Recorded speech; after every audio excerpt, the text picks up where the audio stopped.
ടിനി ടോം എന്ന് പറയുന്ന വ്യക്തിയെ നിങ്ങൾക്ക് എല്ലാവർക്കും അറിയുന്നതാണ്. ഞങ്ങൾക്കൊക്കെ മുൻപേ എന്താ പറയുക, ഉത്സവ പറമ്പിലും അമ്പലപ്പറമ്പിലും ഒക്കെ വളരെയധികം പ്രോഗ്രാംസിലൂടെ അദ്ദേഹം വന്ന് TV ഷോസ് ചെയ്ത്, എനിക്ക് തോന്നുന്നു എൻ്റെ നായകനായിട്ടാണെന്ന് തോന്നുന്നു അദ്ദേഹം ആദ്യമായിട്ട് സിനിമയിൽ അഭിനയിക്കുന്നതല്ല, നായകനാവുന്നത് എൻ്റെ നായകനായിട്ട് പേരിനൊരു മകൻ എന്ന പടത്തിലാണെന്ന് തോന്നുന്നു. അതിനു മുമ്പ് ഏഷ്യനെറ്റിൻ്റെ TV ഷോസിലൂടെയൊക്കെ ഞങ്ങൾക്ക് പരിചയമുള്ള വ്യക്തിയാണ് ടിനി ചേട്ടൻ.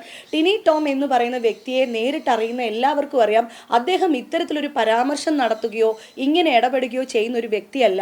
സ്ത്രീകളെ ഏറ്റവും അധികം ബഹുമാനിക്കുകയും ഏറ്റവും സന്തോഷത്തിൽ രസത്തിൽ തോളിൽ കൈയിട്ട് ചേർന്ന് സംസാരിക്കുകയൊക്കെ ചെയ്യാൻ പറ്റുന്ന, ഏത് പാതിരാത്രി നമുക്ക് അദ്ദേഹത്തിനെ കോണ്ടാക്ട് ചെയ്യാൻ പറ്റുന്ന വളരെ നല്ല സൗഹൃദം സൂക്ഷിക്കുന്ന ഒരു വ്യക്തിയാണ്. അപ്പം ആ അദ്ദേഹത്തിനെതിരെ ഇത്തരം പരാതികൾക്കെല്ലാം ഉറവിടം എന്ന് പറയുന്നത് ഞങ്ങളുടെ സെക്രട്ടറിയും ഇപ്പോൾ ഈ പറഞ്ഞിരിക്കുന്ന എല്ലാ കഥകളുടെയും പിന്നിൽ നിങ്ങൾ ശ്രദ്ധിച്ചാൽ മനസ്സിലാവും, ഇതിൻ്റെ എല്ലാം പിന്നിൽ നീന കുറുപ്പ് എന്ന് പറയുന്ന ഒരു പെർട്ടിക്കുലർ വ്യക്തിയാണ്, അല്ലേ?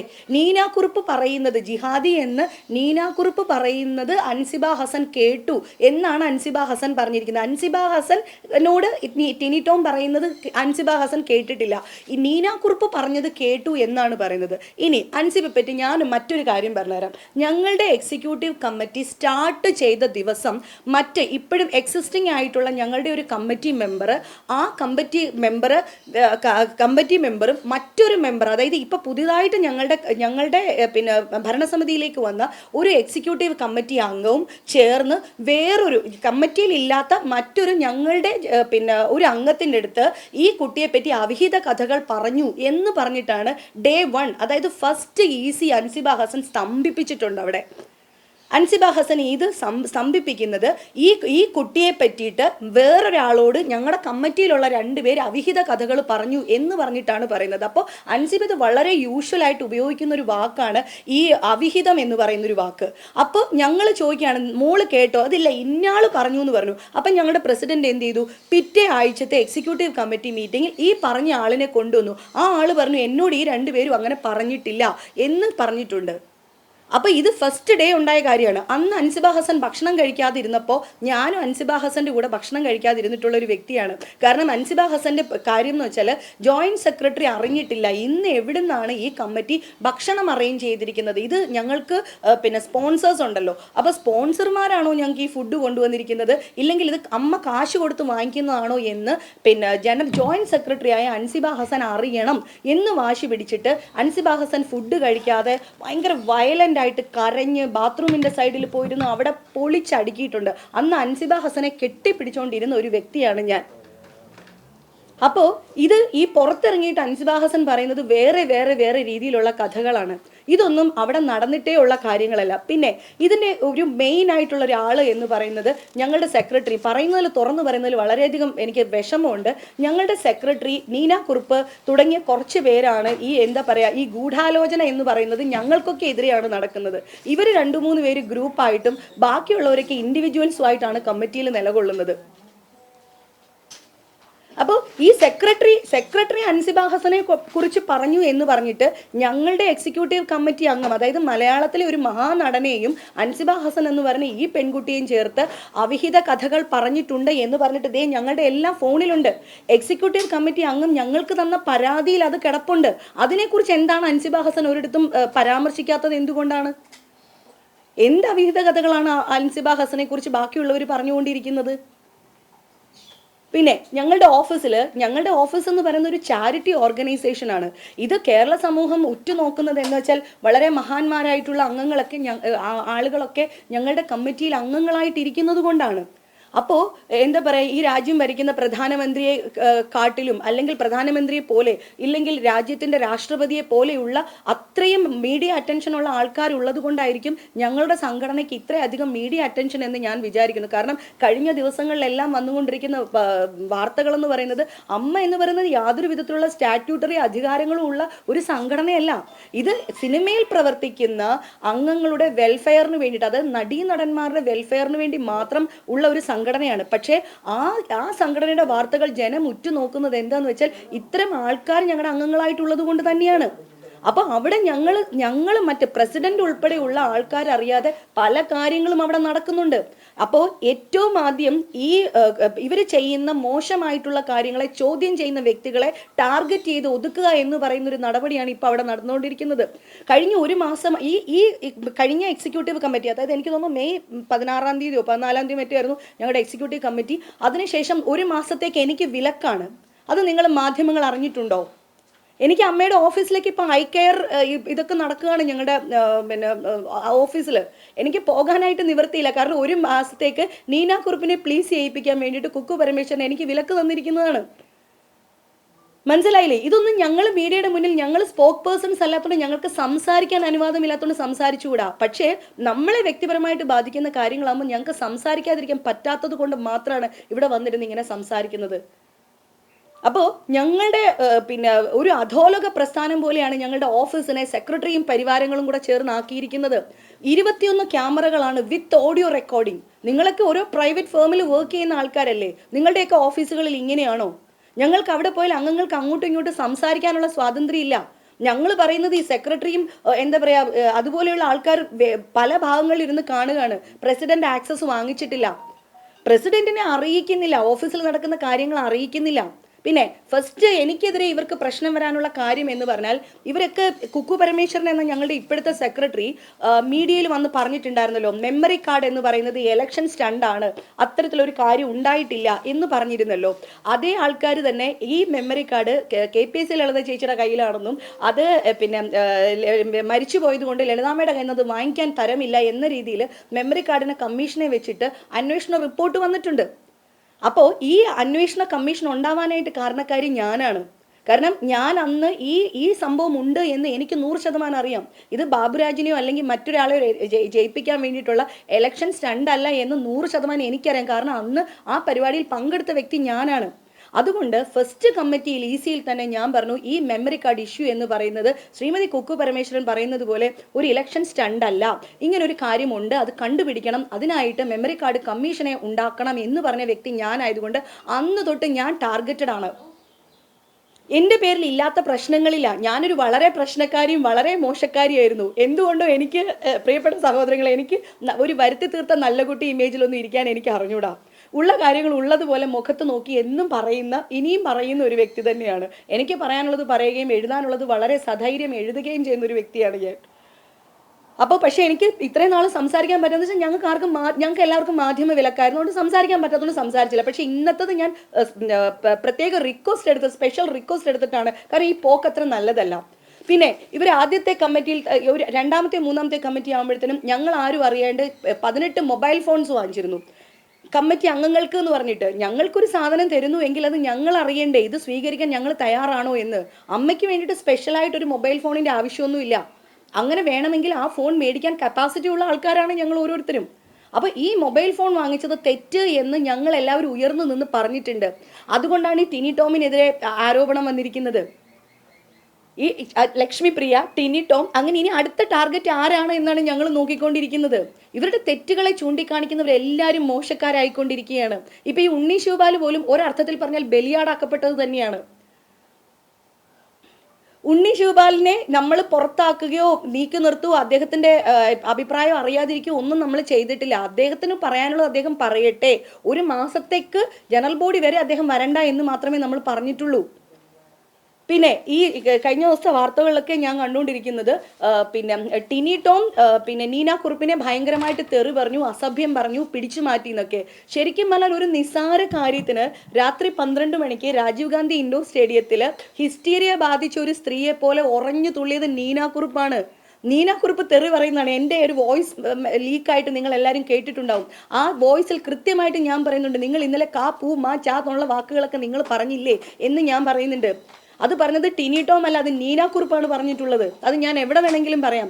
ഈ നീന കുറുപ്പിനെ കെട്ടിപ്പിടിച്ച് ചേച്ചി പ്രശ്നം ഉണ്ടാക്കല്ലേ എന്ന് പിടിച്ചു വെച്ച വ്യക്തി ഞാനാണ്. ഇതേ നീന കുറുപ്പ് തന്നെ, എനിക്ക് കിട്ടിയ ഒരു വിവരം എന്ന് പറഞ്ഞാൽ ഇതേ നീന കുറുപ്പ് തന്നെ പിന്നെ ഞങ്ങൾ ഈ ഒരു പ്രശ്നത്തിന് ശേഷം ഞാനും സിജോയ് വർഗീസും എല്ലാം സ്റ്റേജിൽ നിന്ന് ഇറങ്ങിയതിന് ശേഷം സിജോയ് വർഗീസിനെ എന്നെയും വളരെ മോശമായിട്ട് പിന്നെ നീന കുറുപ്പ് തെറി കൂട്ടി പറഞ്ഞിട്ടുണ്ട്. ആ പറഞ്ഞത് കേട്ട ആളുണ്ട്. പക്ഷെ ഞങ്ങൾക്ക് ചോദിക്കാൻ പറ്റുമോ? ഇപ്പം അൻസിബ ചാനലുകളിൽ പറയുന്ന പോലെ അവർ ഞങ്ങളോട് പറഞ്ഞായിരുന്നു എന്ന് പറഞ്ഞിട്ട് നമ്മൾ കേൾക്കാത്തൊരു കാര്യത്തിന് നമുക്ക് റെസ്പോണ്ട് ചെയ്യാനായിട്ട് പറ്റുമോ? പറ്റില്ലല്ലോ, അതുകൊണ്ട് ഞങ്ങൾ പറഞ്ഞിട്ടില്ല. അതിനുശേഷം ഈ കുടുംബ സംഗമത്തിന് ഈ തലേദിവസം ഞങ്ങളെ വളരെ, ഈ സ്ത്രീ കാരണം ഈ ഷോ മുടങ്ങിപ്പോകുമെന്ന് തന്നെ ഞങ്ങൾക്ക് ഭയം ഉണ്ടായിരുന്നു. അതിനുശേഷം വളരെ പ്രഷർ ചെയ്ത് വളരെ ബുദ്ധിമുട്ടിയിട്ടാണ് രാത്രി 2 മണിക്കോ 3 മണിക്കോ ഒക്കെയാണ് ഞങ്ങൾ വീട്ടിൽ വന്ന് ഉറങ്ങുന്നത്. പിറ്റേ ദിവസം ഇവർ മൂലം ഒരു പ്രശ്നമുണ്ടായി എന്ന വിചാരത്തിലാണ് ഞങ്ങൾ 17 പേര് മാത്രം അടങ്ങുന്ന വാട്സപ്പ് ഗ്രൂപ്പിലേക്ക് ഞാൻ ആ ഓഡിയോ സന്ദേശം അയക്കുന്നത്. ഇതിനെക്കാട്ടിലും മോശമായിട്ടുള്ള പല മെസ്സേജസും പല കാര്യങ്ങളും ഞങ്ങളുടെ ഗ്രൂപ്പിൽ വന്നിട്ടുണ്ട്. പക്ഷേ ഞങ്ങൾ ആരും ഇതുവരെ ഇതൊന്നും ലീക്ക് ചെയ്തിട്ടില്ല. അപ്പോൾ ഈ സെക്രട്ടറി അയച്ച അതിൻ്റെ മറുപടി പോലും ഞാൻ ഇതുവരെ എൻ്റെ ഫോണിൽ ഞാൻ ഇതുവരെ ഓപ്പൺ ചെയ്ത് കേട്ടിട്ടില്ല. പിറ്റേ ദിവസം മുതൽ എൻ്റെ മെസ്സേജ് ഞങ്ങളുടെ അംഗങ്ങൾക്കിടയിൽ വ്യാപകമായിട്ട് പ്രചരിക്കാനായിട്ട് തുടങ്ങി. ഈ മെസ്സേജ് പ്രചരിച്ച് പോയി, പോകുന്ന പോലെ പോട്ടെ, ഞാൻ പറഞ്ഞതല്ലേ എന്ന് ഞാനും സമാധാനിച്ചിരുന്നു. അതിനുശേഷമാണ് ഇവിടുത്തെ ഓൺലൈൻ മാധ്യമങ്ങളെല്ലാം ഇത് റിപ്പോർട്ട് ചെയ്യാൻ തുടങ്ങി വിത്ത് സെക്രട്ടറിയുടെ വോയിസ്. അതിനും ശേഷമാണ് 9 ദിവസത്തിന് ശേഷമാണ് സെക്രട്ടറി ഒരു ഓൺലൈൻ മീറ്റിംഗ് വെക്കുന്നത്. ആ ഓൺലൈൻ മീറ്റിംഗിൽ ഇതിൻ്റെ പിന്നിൽ നടന്ന കാര്യം എന്താണെങ്കിലും, ഞാനത് പറയാനുണ്ടായ സാഹചര്യം എങ്ങനെയാണെങ്കിലും, ഒരു മുതിർന്ന വ്യക്തിയോട് ഞാനത് പറയാൻ പാടില്ലായിരുന്നു എന്ന് പറഞ്ഞിട്ട് 2 തവണ ഞാൻ ആ മീറ്റിംഗിൽ സോറി പറഞ്ഞിട്ടുണ്ട്. അതിനുശേഷം സെക്രട്ടറിക്ക് ഔദ്യോഗികമായിട്ട് അയച്ച കത്തിലും ഞാൻ അവർക്ക് സോറി പറഞ്ഞിട്ടുണ്ട്. അതിനുശേഷം വെച്ച എക്സിക്യൂട്ടീവ് കമ്മിറ്റി മീറ്റിംഗിൽ ഡയറക്റ്റായിട്ട് ഞാൻ സോറി പറഞ്ഞിട്ടുണ്ട്. അപ്പോഴും ഇവർക്ക് ആവശ്യം ഇതിനെക്കുറിച്ച് അന്വേഷിക്കുന്നതിന് വേണ്ടിയിട്ട് ഒരു ഡിസിപ്ലിനറി കമ്മിറ്റി ഉണ്ടാക്കണം എന്നുള്ളതായിരുന്നു ഇവരുടെ ആവശ്യം. പ്രസിഡന്റ് പറയുന്നുണ്ട് അതിൻ്റെ ആവശ്യമില്ല, ഇതിൽ ഇൻക്ലൂഡഡ് ആയിട്ടുള്ള വേറൊരു വ്യക്തിയെ സ്റ്റേജിലേക്ക് വിട്ടില്ല എന്നതാണല്ലോ പറയുന്നത്. നമുക്ക് അടുത്ത മീറ്റിംഗിൽ നമുക്ക് ആ കുട്ടിയെയും കൂടി കൊണ്ടുവരാം, ഇങ്ങനൊരു കാര്യം ഉണ്ടായിട്ടുണ്ടോ എന്ന് നമുക്ക് ചോദിച്ചറിയാം എന്ന് പറയുമ്പോൾ ഇവരതിനെ എഗെയിൻസ്റ്റ് ആയിട്ട് നിൽക്കുകയും ഇവർ ഒരു എൻക്വയറി ഡിസിപ്ലിനറി കമ്മീഷൻ എന്ന് പറഞ്ഞിട്ട് അത് കൊണ്ടുപോവുകയും ചെയ്തു. അമ്മയുടെ 95,000 രൂപയാണ് 3 ദിവസത്തെ വിസിറ്റിങ്ങിന് വേണ്ടിയിട്ട് ചാർജ് ചെയ്യപ്പെട്ടിരിക്കുന്നത്. നിങ്ങൾ മനസ്സിലാക്കണം, ഇവിടെ പാവപ്പെട്ട, മരുന്ന് വാങ്ങിക്കാൻ നിവൃത്തിയില്ലാത്ത, ചികിത്സിക്കാൻ നിവൃത്തിയില്ലാത്ത പാവപ്പെട്ട ആൾക്കാർക്ക് കൊടുക്കാൻ വേണ്ടിയിട്ട് കൈനീട്ടി മമ്മൂക്കയും ലാലേട്ടനെയും സുരേഷ് ഏട്ടനെയും ഒക്കെ കാണിച്ച് ഞങ്ങൾ പെട്ടിയിൽ സ്വരുക്കൂട്ടി വെക്കുന്ന പൈസയാണ് ഇതുപോലത്തെ കാര്യങ്ങൾക്ക് വേണ്ടിയിട്ട് ഇവർ ഉപയോഗിച്ചുകൊണ്ടിരിക്കുന്നത്. ഈ 3 മീറ്റിങ്ങിലും ആദ്യത്തെ മീറ്റിങ്ങിൽ തന്നെ ഞാൻ പറയുന്നുണ്ട്, എനിക്ക് കത്തയച്ചപ്പോൾ തന്നെ ഞാൻ പറയുന്നുണ്ട് ഇന്ന ദിവസം വരെ ഞാൻ ഫ്രീ അല്ല. ഞാൻ ഫ്രീ അല്ലാത്ത ദിവസം ഇവർ കമ്മിറ്റി വെച്ചിട്ട് ഇവരെന്തിനാണ് ഞങ്ങളുടെ അമ്മയ്ക്ക് ബാധ്യത ഉണ്ടാക്കി വെക്കുന്നത്? എന്നിട്ട് എന്തായി? അതിൽ ചെയർമാനായിട്ട് വെച്ച വ്യക്തി തന്നെ ഏറ്റവും വലിയ അലിഗേഷൻ വന്നിട്ട് ഇപ്പം അദ്ദേഹം മാറി നിൽക്കേണ്ട അവസ്ഥയും ഉണ്ടായി. പല വിവരങ്ങളും സെക്രട്ടറി സമയാസമയങ്ങളിൽ ഞങ്ങളെ അറിയിക്കുന്നില്ല. ഇനി അൻസിബ ഹസന്റെ രാജിയിലേക്ക് വന്നു കഴിഞ്ഞാൽ അൻസിബ ഹസന്റെ ഇനി ഞാനൊരു കാര്യം പറയട്ടെ. ഇപ്പം ഈ നീന കുറുപ്പിന്, എനിക്കെതിരെ നീന കുറുപ്പ് പരാതി തന്നു. ഇങ്ങനെ ഈ പരാതി ഉണ്ട് എങ്കിൽ എന്തുകൊണ്ട് നീന കുറുപ്പ് ഈ 12-ാം തീയതി, മെയ് 12-ാം തീയതിയാണ് ടിനി ടോമിനെതിരെ പരാതി തന്നിരിക്കുന്നത്, എന്തുകൊണ്ട് ഇതിന് മുമ്പ് പരാതിപ്പെട്ടിട്ടില്ല? എന്നെക്കുറിച്ച് പരാതിപ്പെട്ടുവെങ്കിൽ ടിനി ടോമിനെതിരെ ഇവർക്ക് പരാതിപ്പെടാമായിരുന്നല്ലോ. ഇവർ പരാതിപ്പെട്ടിട്ടില്ല. ഇവര് പിന്നെ 100-150 ആൾക്കാർ അന്ന് ആ രാത്രിയിൽ അവിടെ ഉണ്ട്. 50 പേര് ടിനി ടോമിന്റെ സംഘത്തിൽ ചേർന്നാലും 100 പേര് നീന കുറുപ്പ് ഒരു സ്ത്രീയെ ഉപദ്രവിക്കാൻ ശ്രമിക്കുന്നു, ഒരു സ്ത്രീയെ തെറി പറയുന്നു. അപ്പോൾ ഞാൻ ചോദിക്കട്ടെ, നിങ്ങളാണെങ്കിൽ കണ്ടുകൊണ്ടിരിക്കുവോ? നിങ്ങളാണെങ്കിൽ വെറുതെ മിണ്ടാതെ കേട്ടുകൊണ്ടിരിക്കുവോ? ഒരു സ്ത്രീയെ എങ്ങനെയൊക്കെ പറയുമ്പോ നിങ്ങൾ കേട്ടുകൊണ്ടിരിക്കുവോ? 100 പേര് അവരുടെ ഒരു സ്ത്രീയുടെ പക്ഷം ചേരില്ലേ? ഒരു സ്ത്രീക്ക് നീതി കിട്ടാൻ വേണ്ടിയിട്ട് 100 പേര് അവരെ ചേർത്ത് പിടിക്കില്ലേ? ഞങ്ങൾ 50 പേര് ടിനി ടോമിന്റെ കൂടെ നിൽക്കട്ടെ, ബാക്കി 100 പേരില്ലേ? അത് അവർ ചെയ്തിട്ടില്ല. പിന്നെ GST അല്ലെങ്കിൽ മറ്റെന്തെങ്കിലും പേപ്പർ വർക്ക്സ് എന്ന് പറഞ്ഞിട്ട് എല്ലാ ആഴ്ചയിലും ഒരിക്കൽ ഈ കുക്കു പരമേശ്വരൻ എന്ന് പറഞ്ഞ ഞങ്ങളുടെ സെക്രട്ടറി നീന കുറുപ്പ്, മറ്റൊരു എക്സിക്യൂട്ടീവ് അംഗമായ നീന കുറുപ്പിനെ വിളിച്ചുകൊണ്ട് ഇവർ സെക്രട്ടേറിയറ്റിൽ പോകുന്നുണ്ടല്ലോ. ഇവരെന്ത് കാര്യത്തിനാ ഞങ്ങൾ ആരും അറിയാണ്ട് ഈ സെക്രട്ടേറിയറ്റിൽ പോകുന്നു? അതിന്റെ ചാർജ് ആരാണ് വഹിക്കുക? അതിന്റെ ട്രാവൽ എക്സ്പെൻസും കാര്യങ്ങളും ആരാണ് വഹിക്കുക? ഇതുവരെ ഒരു കണക്കുകളും ഞങ്ങളെ ബോധ്യപ്പെടുത്തിയിട്ടില്ല. ഒരു കണക്കുകൾ ചോദിച്ചാൽ പറയും താഴെ പോയിട്ട് നോക്കൂ എന്ന് പറയും. ഓരോ ECയിലും ഞങ്ങൾ കണക്കുകൾ ആവശ്യപ്പെടാറുണ്ട്, ഇവർ കണക്കുകൾ ഹാജരാക്കാറില്ല. ഇവരുടെ ട്രാവൽ ഡീറ്റെയിൽസ് മറ്റു കാര്യങ്ങളും ചോദിക്കാറുണ്ട്, ചെയ്യാറില്ല. ഞങ്ങളുടെ പ്രസിഡന്റും ഈ പറയുന്ന ടിനി ടോം, സിജോയ്, കൈലാഷ് എന്ന് പറയുന്ന ആൾക്കാരൊക്കെ നിരവധി ഞങ്ങളുടെ അംഗങ്ങൾക്ക് വേണ്ടിയിട്ട് അനവധി പദ്ധതികളും അതിനുള്ള സ്പോൺസർഷിപ്പ് ആൾക്കാരെയും കൊണ്ടുവരാറുണ്ട്. ഈ സെക്രട്ടറി അതിനൊന്നും അനുവദിക്കാറില്ല. ഇപ്പൊ ഈ ഇന്നലെയും ഇന്നുമായിട്ട് നടക്കുന്ന ക്യാമ്പയിനിങ് പോലും ജനുവരിയിൽ ഞങ്ങൾക്ക് വന്ന ഓഫറാണ്. ആ ജനുവരിയിൽ വന്നിട്ട് ഇവരുടെ ഉപേക്ഷ കുറ്റം കൊണ്ട് ഈ കഴിഞ്ഞ എക്സിക്യൂട്ടീവ് കമ്മിറ്റിയിൽ ഞങ്ങളുടെ സെക്രട്ടറി പ്രസിഡന്റായ ശ്വേത ചേച്ചി വാശി പിടിച്ചിട്ടാണ് ഈ ഒരു കാര്യം ഇപ്പൊ നടത്താനായിട്ട് വില്ലിങ് ആയിരിക്കുന്നത്. അവിടെ ഒരു ഗൂഢ സംഘമോ അധോലോക സംഘടനയോ സംഘമോ ഒന്നും അല്ല നടക്കുന്നത്. അവിടെ സമാധാനപരമായിട്ട് ആർട്ടിസ്റ്റുകളാണ്, കലാകാരന്മാരാണ്, അവിടെ സന്തോഷമായിട്ട് പോകേണ്ട ഓഫീസാണ്. ആ ഓഫീസിലാണ് ബാത്റൂമിന്റെ വാതിക്കെ വരെ CCTV വിത്ത് സൗണ്ട് ട്രാക്കിംഗ് വെച്ചിരിക്കുന്നത്. ഇതൊക്കെ ചോദ്യം ചെയ്യേണ്ടതല്ലേ? ഇത് ചോദ്യം ചെയ്യുമ്പോഴാണ് ഞങ്ങളൊക്കെ മോശക്കാരാകുന്നത്. ടിനി ടോം മോശക്കാരിയാണ്, ലക്ഷ്മിപ്രിയ ഓൾറെഡി മോശക്കാരിയായി. പിന്നെ എന്റെ ഈ വോയിസുമായിട്ട് ബന്ധപ്പെട്ടിട്ട് 40 മിനിറ്റോളം പ്രസിഡന്റ്, 2.5 മണിക്കൂറോളം ഞാനും പ്രസിഡന്റും കൂടി ഈ കാര്യം ചർച്ച ചെയ്യുകയും ഏകദേശം 40 മിനിറ്റോളം ശ്രീമതി നീന കുറുപ്പിനെ ഞാൻ ഫോണിൽ വിളിച്ച് സംസാരിക്കുകയും അവരും കരഞ്ഞു, ഞാനും കരഞ്ഞു. തെറ്റ് പറ്റിപ്പോയി. എന്റെ ഭാഗത്തുനിന്ന് സംഭവിക്കാൻ പാടില്ലാത്ത, അങ്ങനെ പറയാൻ പാടില്ലാത്തത് എന്റെ ഭാഗത്തുനിന്ന് സംഭവിച്ചു പോയി. മനുഷ്യനല്ലേ? ഇങ്ങനത്തെ കാര്യങ്ങളൊക്കെ പറയുമ്പോ അങ്ങനെ ഉണ്ടായി, ഞാൻ പറഞ്ഞതാണ്, അത് ശരി തന്നെയാണ്. പക്ഷേ എന്നിട്ടും അവർ എനിക്കെതിരെ എന്നെ ഞെട്ടിച്ചുകൊണ്ട് അടുത്ത ദിവസം വേറെ പരാതി കൊടുക്കുന്നതാണ് ഞാൻ കാണുന്നത്. എന്നിട്ടും ഡിസിപ്ലിനറി കമ്മിറ്റി ഇങ്ങനെ മുന്നോട്ട് പോയി. അതിപ്പതേ ഒന്നും അല്ലാത്ത അവസ്ഥയിലായി. എന്നിട്ടും കഴിഞ്ഞ മീറ്റിംഗ് ഭയങ്കര പ്രശ്നങ്ങളായിരുന്നു. അവിടെ ടിനി ടോം രാജിവെക്കാനായിട്ട് തുടങ്ങി, ഞാൻ രാജിവെക്കാൻ തുടങ്ങി. എന്തിനാ ഞങ്ങളുടെ പ്രസിഡന്റ് പോലും പോകുകയാണ് എന്ന് പറഞ്ഞിട്ട് യാത്ര പറഞ്ഞിറങ്ങുന്ന അവസരമുണ്ടായിരുന്നു. അന്ന് ഞാൻ തിരിച്ചു കയറി ചെന്നിട്ട് പറഞ്ഞു, ഇനിയും ഒരവസരം എനിക്ക് കിട്ടിയില്ലെങ്കിലോ, അതുകൊണ്ട് ഞാൻ നീന ചേച്ചിയോട് പറഞ്ഞു പോയ കാര്യങ്ങൾക്ക് ഞാൻ സമസ്താപരാധം പറഞ്ഞ് ഞാൻ മാപ്പ് പറയുകയാണ്. ചേച്ചി എന്റെ മാപ്പ് ഉൾക്കൊള്ളണം എന്ന് എനിക്ക് നിർബന്ധമില്ല, പക്ഷെ എനിക്ക് എല്ലാ അംഗങ്ങളുടെ മുന്നിൽ വെച്ചും പറയണമായിരുന്നു എന്ന് പറഞ്ഞു. എന്നിട്ട് ഞാൻ അവരെ ഹഗ് ചെയ്ത് പറഞ്ഞിട്ടുണ്ട്. എന്നിട്ട് ഇതിനു മുമ്പ് പിന്നെ കൈലാഷ് പറഞ്ഞിട്ടുണ്ട്, നിങ്ങൾ മീഡിയ മുഴുവൻ വന്ന് അവിടെ ഉണ്ടായിരുന്നു, ചേച്ചി ലക്ഷ്മി ഇനി എന്താ ചെയ്യേണ്ടേ, പാലാരിവട്ടത്ത് പോയിട്ട് മൈക്ക് കെട്ടിയിട്ട് പറയുകയാണോ ചെയ്യേണ്ടത്, അത് പറഞ്ഞ് അവർക്ക് ഹേർട്ട് ചെയ്തു എന്ന് പറഞ്ഞ് കൈലാഷ് ഇവരുടെ അടുത്ത് മാപ്പ് പറഞ്ഞിട്ടുണ്ട്. ഒന്ന് പറഞ്ഞ് രണ്ടാമത്തേന് ഇവരുടെ ആവശ്യം ഓരോരുത്തരെയായിട്ട് പുറത്താക്കുക എന്നുള്ളതാണ്. ഇന്നലെ വളരെ ലാഘവത്തില് അൻസിബ ഹസൻ പറയുന്നുണ്ടായിരുന്നല്ലോ, മെമ്പർഷിപ്പും കട്ട് ചെയ്തിട്ട് ടിനി ചേട്ടനെ പറഞ്ഞു വിടണം എന്ന്. ഇവർക്ക് എല്ലാരും പുറത്താക്കണം എന്നുള്ളതാണ് ഇവരുടെ നടപടി. ആദ്യമായിട്ട് ഞങ്ങളുടെ ജസ്റ്റിൻ എന്ന് പറയുന്ന ഞങ്ങളുടെ സെക്യൂരിറ്റി ഗാർഡിനെ യാതൊരു കാരണങ്ങളും ഇല്ലാണ്ട് അദ്ദേഹത്തിനെ പിരിച്ചുവിട്ടു. ഞങ്ങൾക്ക് എത്രയോ കൊല്ലമായിട്ട് ചായ ഉണ്ടാക്കി തന്നുകൊണ്ടിരുന്ന ജലജ എന്ന് പറഞ്ഞ ചേച്ചീനെ വളരെ നിസ്സാരമായിട്ട് പിരിച്ചുവിട്ടു. ആ കളി അതുല്യയുടെ അടുത്ത് നടന്നില്ല. കാരണം അതുല്യ ഇവരെന്തൊക്കെ ചെയ്തു എന്നുള്ളതാ എനിക്ക് മീഡിയാസിന് കാണിക്കാനായിട്ട് പറ്റില്ല, പക്ഷെ ജനറൽ ബോഡിക്ക് ഞങ്ങൾക്ക് കാണിക്കാൻ പറ്റും. ജനറൽ ബോഡിയിൽ കൃത്യമായിട്ടും ഞാൻ എന്തിനാണ് അൻസിബയ്ക്ക് കേസ് കൊടുത്തത്, അൻസിബ എന്താണ് എനിക്ക് മെസ്സേജ് അയച്ചത്, എനിക്കിപ്പോ അത് മീഡിയയിൽ കാണിക്കാൻ പറ്റില്ലാത്തതുകൊണ്ടാണ്. കൃത്യമായിട്ട് ജനറൽ ബോഡിയിൽ അതിന്റെ സ്ക്രീൻഷോട്ട് ഞാൻ കാണിക്കും. എന്തായിരുന്നു സ്റ്റേഷനിൽ നിന്ന് കൺക്ലൂഷൻ വന്നത്, സ്റ്റേഷൻ റിപ്പോർട്ട് എന്താണ് എന്നുള്ളത്. ഈ പറയുന്ന മത തീവ്രവാദമോ ജിഹാദിയോ മതം മാറ്റമോ ഇങ്ങനെയുള്ള ഒരു കാര്യങ്ങളും പറഞ്ഞിട്ടില്ല. നമ്മളൊക്കെ കലകൊണ്ട് ജീവിക്കുന്ന മനുഷ്യരാണ്. നമ്മൾക്ക് എന്താണ് ജാതിയും മതവും പറയുമ്പോ, എന്റെ എഴുത്തുകളിലൊക്കെ രാഷ്ട്രീയം പറയുമ്പോ ഇവിടെ മതം നോക്കിയിട്ട് തന്നെയാണ് രാഷ്ട്രീയം നിൽക്കുന്നത് എന്നൊക്കെ ഞാൻ പറഞ്ഞിട്ടുണ്ടാവാം.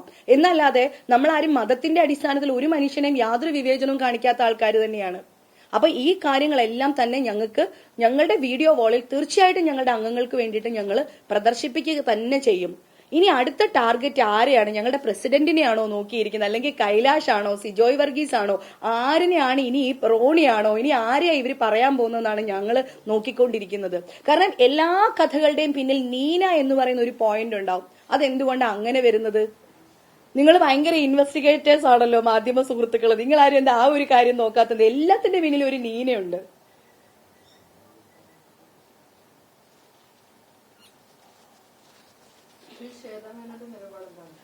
ശ്വേതാ മേനോന്റെ നിലപാടെന്ന് പറയുന്നത് പിന്നെ സത്യസന്ധമായിട്ടുള്ള കാര്യങ്ങൾ വരണം എന്ന് തന്നെയാണ് നിലപാട്. അൻസിബയുടെ രാജിക്കത്ത് എന്ന് പറയുന്നത് ഞങ്ങൾക്ക് പിന്നെ ജനുവരി 21 ആ കുട്ടി രാജിക്കത്ത് കൊടുത്തതാണ്. പക്ഷേ ഞങ്ങളുടെ അമ്മയുടെ സിസ്റ്റത്തിൽ നിന്നും ഈ കത്ത് ഞങ്ങളുടെ സെക്രട്ടറി റിമൂവ് ചെയ്ത് കളഞ്ഞു. ഈ കത്ത് ഞങ്ങളുടെ അടുത്ത ECയിലേക്ക് എടുക്കാൻ പറ്റിയില്ല. ജനുവരി 24 ഞങ്ങൾ വെച്ച ഓൺലൈൻ മീറ്റിംഗിൽ അൻസിബ ഹസൻ പങ്കെടുത്തിട്ടുണ്ട്. അതിനുശേഷം പിന്നെ മാർച്ച് 2 ഞങ്ങൾക്ക് പിന്നെ എക്സിക്യൂട്ടീവ് കമ്മിറ്റി മീറ്റിംഗ് ഉണ്ടായിരുന്നു. അന്നും ഈ പറയുന്ന അൻസിബ ഹസൻ പങ്കെടുത്തിട്ടുണ്ട്. അപ്പോഴൊന്നും ഇവരിങ്ങനെ ഒരു രാജിക്കത്ത് തന്നിട്ടുണ്ട് എന്ന് സെക്രട്ടറി ഞങ്ങളുടെ അടുത്ത് പറഞ്ഞിട്ടില്ല. ഒരു കത്ത് കിട്ടിയാൽ ആ കത്ത് ഒരു നെഗറ്റീവ് ആയാലും പോസിറ്റീവ് ആയാലും അമ്മയുടെ ഔദ്യോഗിക മെയിലിലേക്ക് വരുന്ന കത്തുകൾ റിമൂവ് ചെയ്യാനായിട്ട് പാടില്ല. ആ സെക്രട്ടറിക്ക് ആരാണ് ഇത്ര വലിയ അധികാരം കൊടുക്കുന്നത്? ആരാണ്? ഞാൻ തുറന്നു പറയുകയാണ്. കഴിഞ്ഞ ദിവസം ഞങ്ങളുടെ പ്രസിഡന്റ് പറഞ്ഞ വാക്ക് ഞാൻ ആവർത്തിക്കുകയാണ്. കുക്കു പരമേശ്വരൻ എന്ന സെക്രട്ടറി ആകുന്നതിന് മുമ്പ് ഒരു മുഖം ഞങ്ങൾ കണ്ടു. അതിനുശേഷം ഞങ്ങളുടെ സെക്രട്ടറി ആയതിനു ശേഷം മറ്റൊരു സെക്രട്ടറി, പിന്നെ മെമ്മറി കാർഡ് ഇഷ്യൂ നടന്നുകൊണ്ടിരിക്കുമ്പോൾ വേറൊരു സെക്രട്ടറി, പിന്നെ എന്താ പറയാ ചലച്ചിത്ര അക്കാദമിയുടെ ചെയർപേഴ്സൺ ആയി കഴിഞ്ഞപ്പോൾ വേറൊരു സെക്രട്ടറി, കുടുംബസംഗമത്തിന് വേറെ സെക്രട്ടറി, ഇപ്പൊ എല്ലാം പോയി കഴിഞ്ഞപ്പോ ഇപ്പൊ വേറൊരു സെക്രട്ടറി. ആ സെക്രട്ടറി ഉണ്ടാക്കുന്ന ഇങ്ങനത്തെ എന്താ പറയാ ഇവരെല്ലാവരും കൂടെ ചേർന്ന് ഞങ്ങൾക്കൊക്കെ എതിരെ സത്യമായിട്ട് സംസാരിക്കുന്ന, അമ്മയുടെ ഒരു രൂപ പോലും പാഴാക്കി കളയരുത് എന്ന് വിചാരിച്ച് സംസാരിക്കുന്ന ആൾക്കാരെ മോശക്കാരാക്കാൻ വേണ്ടിയിട്ട് ഇവർ കുറച്ചുപേര് ചേർന്നിട്ട് ചെയ്യുന്ന പരിപാടികളാണിത്. നമ്മളുടെ ബൈലോ പ്രകാരം ഇതൊന്നും പുറത്തു പോയിട്ട് സംസാരിക്കരുത് എന്നുള്ളത് കൊണ്ട് ഞങ്ങൾ കുറച്ചുപേര് ഒന്നും സംസാരിക്കുകയില്ല. സംസാരിക്കുന്നവരെ വെച്ചിട്ട് വലിയ മിടുക്കന്മാരാവുകയും ചെയ്യുന്നു. അത് ഒഴിവാക്കാൻ വേണ്ടിയിട്ടാണ് ഇന്ന് നേരിട്ട് സംസാരിക്കണമെന്ന് ഞാൻ വിചാരിച്ചത് പോലും.